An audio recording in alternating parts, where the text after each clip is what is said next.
There's nothing wrong with a little shimmer and glitter when you're over a certain age, but as someone in her mid-50s, I know in my heart that matte shades just look better, especially when you know a little about light and shadow and know your skin undertone.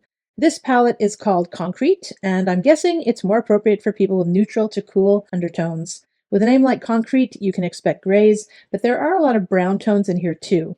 With 10 shades, you're pretty covered here. Yes, you can use it for face contouring and brows too, but I think overall this could do with at least one more dark shade, darker than the darkest. And instead of these three grayish shades, I think one would suffice. And finally, I think a pop of color would be great. That would make this even better, in my opinion. As is, I think this palette is best for light-skinned people, those going for a neutral look, obviously.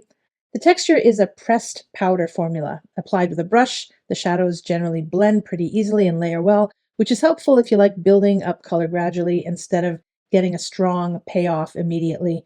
The formula is supposedly waterproof, but I think you could use water in it to blend on to get darker shades. But overall, it's very dry leaning, so I'd recommend primer or moisturizer underneath, at least. As a neutral palette, this is everyday appropriate and fairly beginner friendly. You can get multiple different looks out of this, making your look as simple or complicated as you like. One or two shades for a day look is fine.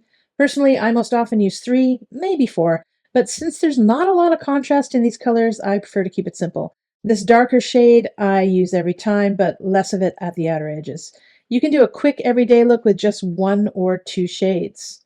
I like how this palette is also fairly compact, so it's easy to throw into a makeup bag or travel kit. Too bad it has no mirror, though. That would probably boost the price.